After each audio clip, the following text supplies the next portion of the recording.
एक घने जंगल के बीच एक ऊंचे पेड़ की सबसे ऊपरी शाख पर एक छोटा रंग बिरंगा पक्षी रहता था।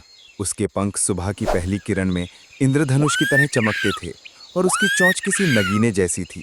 उसकी मधुर आवाज हर सुबह पूरे जंगल को जगा देती थी।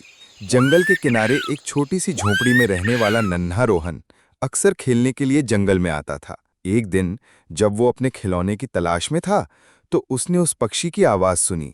आवाज इतनी मीठी थी कि रोहन उसके पीछे पीछे चला गया, जब तक कि वो उस ऊंचे पेड़ के नीचे नहीं पहुंच गया। रोहन ने ऊपर देखा और उस अद्भुत पक्षी को गाते हुए पाया।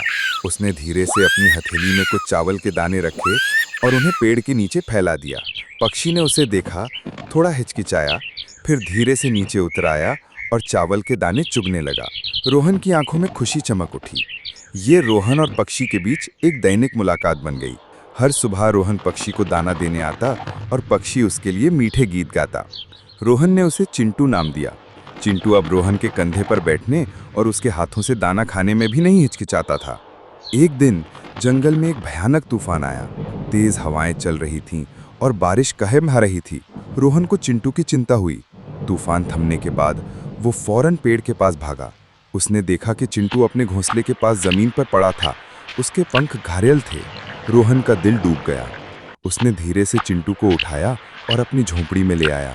उसने अपनी माँ की मदद से चिंटू के घावों को साफ किया और पत्तियों से बनी एक छोटी सी पट्टी बांधी। उसने चिंटू के लिए एक गर्म और सुरक्षित जगह बनाई और उसे छोटे छोटे दाने खिलाए। कई दिनों तक रोहन ने चिंटू की देखभाल की। उसने रोज उसके घावों की मरहम पट्टी की और उसे प्यार से खिलाया। धीरे धीरे चिंटू ठीक होने लगा। उसके पंखों में फिर से ताकत आ गई और उसकी चहचहाहट भी पहले से ज्यादा मधुर हो गई। इस अनुभव ने रोहन को सिखाया कि प्रेम और देखभाल से किसी भी प्राणी की मदद की जा सकती है। उसने ये भी महसूस किया कि चिंटू की सबसे बड़ी खुशी आज़ादी में थी, ना कि पिंजरे में।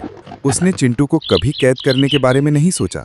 एक सुबह जब चिंटू पूरी तरह से ठीक हो चुका था, उसने हमेशा की तरह रोहन के कंधे पर बैठकर दाना खाया। फिर उसने एक गहरी सांस ली और अपनी पूरी ताकत से नीले आकाश में ऊंची उड़ान भरी। वो एक छोटे से बिंदु में बदलता चला गया। रोहन ने उसे जाते हुए देखा। उसकी आंखों में आंसू थे, पर उसके दिल में खुशी थी। चिंटू चला गया था, लेकिन उसकी मधुर यादें और रोहन को सिखाया गया प्यार और आज़ादी का पाठ हमेशा उसके साथ रहा। हर सुबह जब जंगल से पक्षियों का संगीत आता, रोहन को लगता जैसे चिंटू अभी भी उसके लिए गा रहा है।